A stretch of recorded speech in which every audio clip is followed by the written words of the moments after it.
Hi guys, welcome back to part 2 of Food for Footy. So we are on location over at Batasia.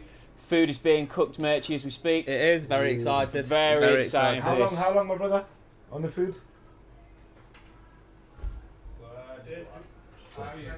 20 minutes. Right, That's all right. you've heard it there, guys. Yeah. 20 minutes. Just saying. Merchie's timing.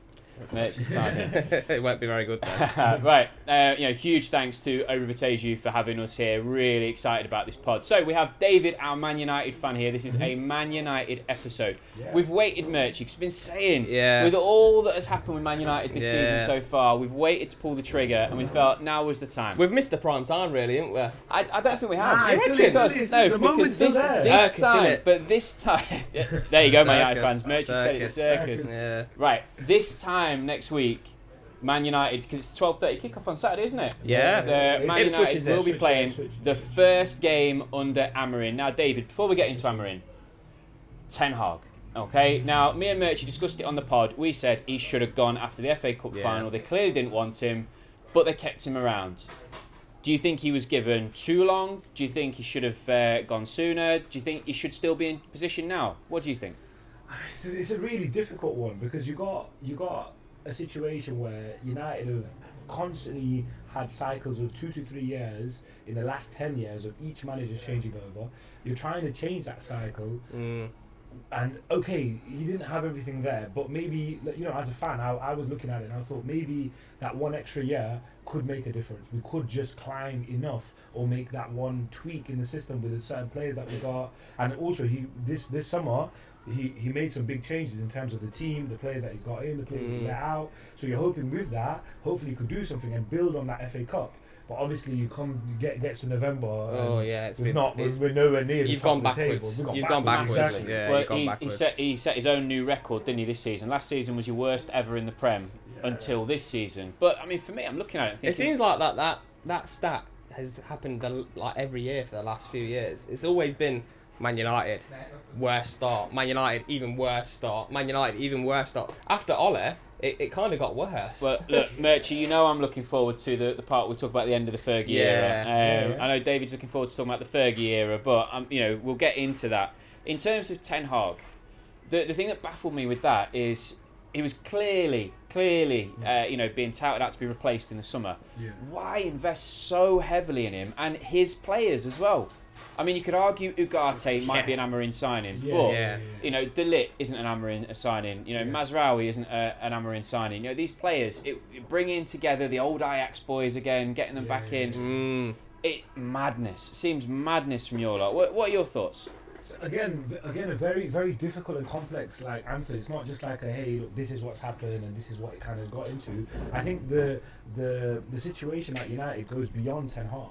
Do you know what I mean? It goes all the way back to when Sir Alex left and how we've been dealing with the club since then. Do you know what I mean? In terms of Ten Hag, he's come in, yes, and again the first year he was all right. We got what, third, and we got Carabao. The playing style was okay. Some people will say they could see a distinct difference from how we were playing under Oli in comparison to Ten Hag. We had some systems, but in the second year we completely lost all those systems. We couldn't we had a huge hole in the midfield. Sorry, we had a gap so big, and every time people like Casemiro end up getting blamed for that. But maybe he didn't have the best season last year. But however, he was a help, and you can see that now. When, for example, when you've seen the last couple of games when you have Ugarte and Casemiro together, Ugarte is starting to cover some of the ground that Casemiro would have missed out on. Do you know what I mean? So I think it does go beyond just that third year. But if you look at Ten Hag's reign as well, the players that he got in, a lot of the time, I look at it and I'm thinking he could have got, instead of Anthony, for example, he could have got Kudus. Yeah. Kudus would have been a decent signing for him at the time, and not a bad price as well. Yeah. He would have got a decent price for that. In terms of who else did he get? He wanted to get Wan-Bissaka in. Could he have got Mazraoui a year earlier before he went to Bayern? Because he was available for a free or for a cut price, 15, 12 mil. Yeah. He could have got that. They could have got that done then, but obviously they chose to go elsewhere. They chose to go with other players, and ultimately the players that he got in at the time kind of didn't do enough. Do you know what I mean? So you think the players threw him under the bus a little bit? Yeah, 100%. I think even, but also a little bit of that goes down to the club as well. You got a situation where he's clearly struggling. He's let go of Ronaldo. We haven't got a striker.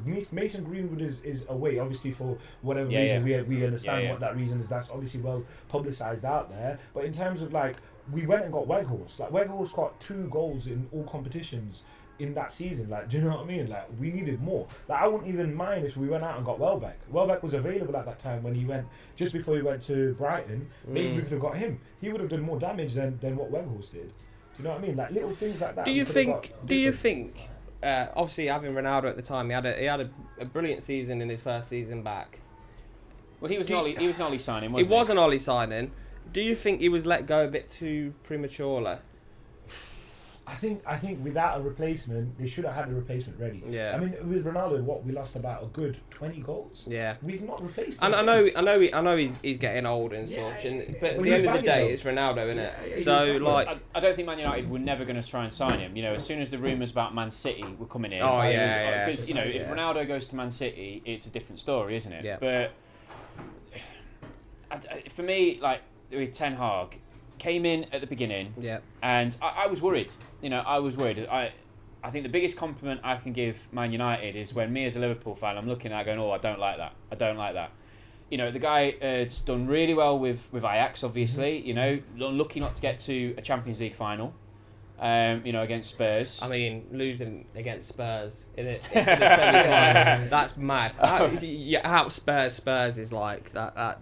I think we spoke about it last week, to be fair. Exactly, did well. No one saw them doing that. Young, exciting team. Mm-hmm. Yeah. I mean, first of all, David, I'm really glad that you haven't mentioned the name the Glazers. Like, you know, I think there needs to be a pound in the swear jar going in every time I mention the Glazers. Gary Neville mentioned them enough. Yeah, but I'm sorry, but you got to understand what they have done. You got to understand what getting the Norwich scarves out. Invested a lot of money. That's what they've done. Get the Norwich scarves out. We're losing again. Investment is all great, 100%. But at the same time, he's investing in the right players. You can't just start spending money stupidly and then expect that money to be a sense of investment and an increase in investment. That's not going to happen. Do you think you are where you are now partly because of the Blazers? 100%. Obviously, there's like, for example, the coaches, could have done a little bit better. Some of the players could have done a bit better, but mainly a lot of it starts with the Glazers. You look back now that summer, when Sir Alex Ferguson left, we had a decent squad. Yeah, we just won the league. We just won the league, exactly. We had a decent squad, although it was aging. It doesn't matter. You won the league. You won the league with it. Now we get Moyes in. Now at that time, if you look at it, could we have got Mourinho? Like, that would have been a perfect time to get Mourinho. On the up, his Real Madrid team just bagged over 100 goals in that league season. It was done with them as well, wasn't it? He was pretty much done with them. Could we have got him in? Now, okay, they got Moyes in. And then we back in with who? Well, they were talking. I'm sure at the time that Pep was available. Pep was available. Yeah, he Alex Ferguson sat down with him. Can you imagine that? This is what I'm saying. But then they said we get Moyes in. Okay, whatever reason they got Moyes in. He was Premier League proven. He had to get in there because he was the next guy up after Ferguson. But then you back in with Fellaini, like, come on, like we need a little bit more of that. But when you look at it, for example, now he's come out and said in the Gary Neville podcast recently when they had a sit down, he's mentioned that we will go after Fabregas and Bale. Now imagine we have Fabregas and Bale. I remember the rumours at the time. That team looks a lot different. Do you know what I mean? It looks a lot different than what it ended up looking like. I mean, we'll cover a lot of this in the part where we talk about, you know, what happened and why, you know, Man United have fallen. I want to bring it back to Ten Hag because obviously he comes in, big reputation. The thing is, the club backed him, and that's one thing. And I wonder whether the summer was they knew his days were numbered, and I suppose it was, look, if we don't invest with you, people will say we've set you up, we've set you up to fail. So they've invested in him. And then when it has gone wrong, they'll be able to say, look, we gave you everything. We gave you everything. Yeah. But I suppose it's just how much was him. I mean, you talked about Anthony. Apparently, Anthony pushed for that. You know, that massive transfer that he was. How much was it? It was, well, they say reportedly 82. Was it 82? Yeah. That's crazy for him, really, isn't it? But, do you know what I mean? But again, with the Anthony thing, again, at United, this happens all the time. We get a player, again, I'm not saying that he's done well 100%, and some of the criticism he gets is 100% should be given Yeah, it's to warranted, him. Let's be honest. But we do this to players all the time. New players come in, they're the shiny new toy, they do it, the minute they don't do well, they absolutely get, abuse, and then it just keeps going down until they finally let go for another, for 4 mil. We bought him for 84 mil, we'll probably let him go for 4 mil.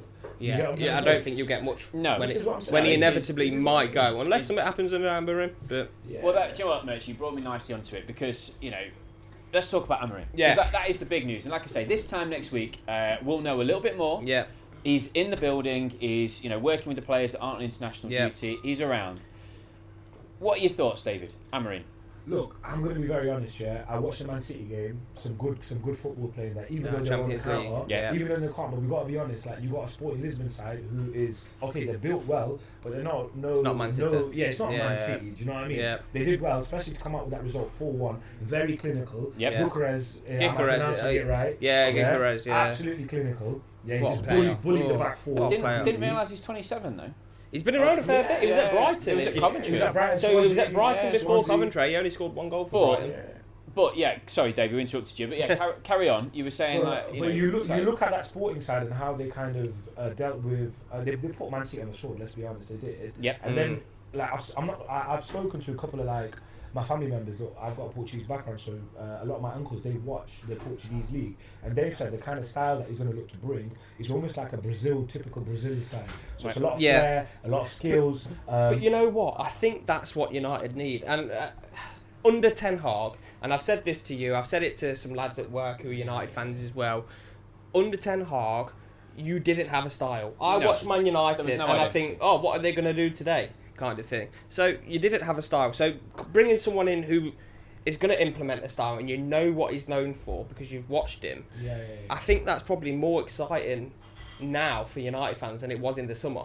100%, and this is a manager on the up as well. You gotta realise that. He's a young lad, isn't he? He's a young guy. He's on the up. Yeah. You know what I mean? He seems like he knows he can play with the big boys, like the way he's dealt with Pep and other Champions League games. I think there was a Arsenal game which he won on penalties as well. Yeah. When they were in the Europa League, he had a fixture with Spurs as well. So he's played a few of those, and he's shown what kind of pedigree he's got. I mean, Sporting didn't win the league for a number of years. Well, they've been struggling, isn't there? They've been. It's always been Porto or Benfica. Exactly. And obviously, Amorim come in at the time. I think he come in as second because there was some issues with his A license. But I think he was like the most expensive assistant manager ever at the time, and they brought him in. And obviously, they still had a manager, but he was doing everything behind the scenes, and they ended up winning the league that season. So, and like you said, in an era of dominance of Porto and Benfica, they kind of broke the mould. They've not been around that before. And he's won 2 as well. Exactly. I mean, look, I said the biggest compliment that I can always give is if I'm worried about it. And I'm looking at this and I'm thinking, oh God, this could be the guy. This could be the guy. You was after him though. Well, I mean, they were in the summer. They were. Apparently, I mean, obviously, since you've appointed him, there's been a lot on social media that's distancing us, saying, "Oh, we never interviewed, never all this sort of stuff." I know he did that whole West Ham thing to try, and that seemed to be to try and push Liverpool into action. He was never going to go West Ham. No, I think never. To be fair, though, a couple of years ago, I did tell you that for Leicester, Amorim would be good for Leicester. Oh yeah, mate. I think was it before? It was when we should have. It was when we should have sacked Rodgers. Yeah. I think there's no doubt. I think there's absolutely no doubt that he is. I think there's no doubt. He's an exciting manager. That he's got a lot of prospects. Guys, how we doing? Yeah. Good stuff. No problem. Join in if you want, lads. Exactly. Man United, what are your thoughts? Liverpool. Yes. Well, nice one. What are you guys up to? Filming a podcast, mate. Food for Footy. Check us out. Oh, really? Insta, YouTube, TikTok, Spotify. This is happening live, guys. Happening live, awesome. man. Yeah, happening live. Food for Footy. Check us out. Man United special episodes. Are you Man United? I'm not Man United. I'm not a this guy's fan. Man United. We got David, our Man Good, United fan Sorry, guest. but Good. work out for you there. It will work out. Don't worry, it always does anyways. Food for Footy. Food for TikTok, Footy. Instagram, YouTube. All of you lot, check us out as well if you haven't already. Get on the socials. Add the comments. This is live recording for his merch. I know. No, that's not us. There's a 4 in there. Yeah, there's a 4 in there, yeah. Instead of the word 4. Someone's copied our account, mate. You're joking? Yeah, apparently so. Right, Yeah. we are the OGs. Make sure Yeah, you yeah. know that. We are the OGs. I'll let you guys carry on. Yeah, Cheers, legend. thank you very much. Thank you, Have a mate. good meal. Exciting times. But speaking of exciting times, okay, so Amorim, really exciting manager. But what made me feel a little bit better is I heard on social media, we've heard this before. Young, exciting manager, Yeah. won the league, plays good football, young, exciting squad, Ten Hag. Mm.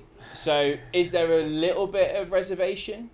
Yeah, but we've only ever done that once with Ten Hag. I think apart from that, who have we got? We got Moyes, who was he was a little bit of a OG Premier League kind of OG. Yeah. You got again Mourinho, who was a manager that had a reputation. Van Gaal the same. Oli was a bit of a rookie. And then you got Ten Hag, which was an upcoming manager. So again, with Amorim, they're quite similar. And obviously, you've always got that fear as a fan that is it going to happen again? Yep. But at some point, we've got to get it right. At some point, you've got to break the mould. And whether this is the time to do it, I don't know. But just to add to that as well, in terms of the difference now as well, is we haven't got the Glazers. We have got proper football. New ownership now. Yeah. You It's have a got complete Overrada restart. having these conversations with these players and Yeah. these managers and these coaches. You have got Dan Ashworth, who again knows the business really Yeah, well. yeah, he's- True businessman yeah. in terms of the way he deals with these deals. You have got these guys there, and obviously it's being built, so it's under construction. Let's see how it goes. But I think they've got the right guy to settle that ship and hopefully get us some little bit of stability. You know what I mean? Bit of stability, bit of entertainment, a bit of like. Almost that bit of action where it gets us off our seats a little bit. Because with Ten Hag, I was sat down, I'm sat right back. Do you know what I mean? Like not really being, I'm stressing out. You know what I mean? I'm hoping that changes a little bit. Well, it's like Murchie said, you didn't have a style, did you? You don't have a style. What's made me really glad, David, is, well, I say not glad because, obviously I'm not rooting for you boys, but you didn't talk about this whole Man United way and, because Amorim's going to come in and, we assume he's going to do something different, three at the back. Yeah. And I think that's what you need. And I know, look, Man United fans like to remind me that we were in your shoes. It's not been 30 years for you yet. But I think when we shed the Liverpool way of playing, and we tried different styles. Houllier was different to Benitez, different to Rodgers, etc. Yeah. And I think when we got a young, exciting manager in, and we let him do his thing, Exactly. Backed him with a little bit of control. Klopp by all means didn't want Salah, he wanted somebody else. I mean, he wanted him, but wanted someone else instead. A little bit of measured control, and then success happened. So we'll see. But you're hopeful for the future. I mean, the style of play thing, what you said, like obviously most Man United fans, like when they talk about getting managers and stuff like that, or even the media, a lot of the media actually do this quite a lot. Whenever a new manager comes, they say, "Oh, he's not quite playing the United way. He's not playing with the wingers and whipping it in and It's fast-paced stuff, isn't it? United back in the day. Yeah. But how much has football changed since then? Massively. Football has changed massively. Football's changed massively in the last 4 years. Yeah, it This has, is what I'm saying. You've got right backs playing defensive midfield. Oh yeah, you've left got backs inverted, playing inverted fullbacks. Yeah. But what I think, this is my little bit of a prediction there, is I think with him going three at the back, I think it might suit us playing out. We've got the defenders to do it. We've got people like Lenny Euro. I think it will help You've got you more massively. than enough centre backs to do it. And because I think part of the issue is I think you were quite poor defensively. Precisely. And Gives extra a lot value. of the time people say, "Oh yeah, playing three at the back." It's just it's to cover because you can't defend. But if I'm honest, you can't defend. So it hopefully will help you in the long run as well as in the short run. Look at this. Here we go. Here we Thank go. you very much. Exciting stuff. Thank you very much. Yeah. Amazing. Yeah, Thank put it you, anywhere. thank you. Thank you. Just to add to that though, you got three centre backs now. Yeah. Hopefully that will help us out in terms of when teams are coming, and a lot of teams are doing this in the league, where they're playing with inside forwards almost. Yep. So with them playing with the inside forwards, you could these a lot of. Well, it these looks like centre that's backs what are he's going to centre play as well, in it. Yeah, 3-4-3, but more of the two at traditional wingers will be inside Well, forwards. that's still a no. They're saying that they could be tens. They could be tens. Okay, that's fair enough. But it will Yeah. suit us more with the players that we've got right now to play with the wingers. But we might be able to do more damage with the tens. Do you know what I mean? Really close, compact, but also being able to play that. We'll speak a bit more about that later. Well, So I want to talk a bit about Bruno later. I mean, the food is on its way. I want to end this segment here very quickly. But David, have to ask you, and I want a yes or a no. Uh-huh. Is he the guy? Are you going to win something big, Champions League or Premier League, under Amorim? Yeah, right now I'm saying yeah. He's saying 100%. yes. I'm saying yeah for the next 2 years minimum, without doubt. I'll have to give him a minimum 2 years. Murchie, is he the man? No. Murchie's going no. No. Right, let us know what you think in the comments, okay? Get in touch. Is Ruben Amorim the man to take Man United forward? We'll see. Looking forward to this. We'll see you in part 2 with all this food.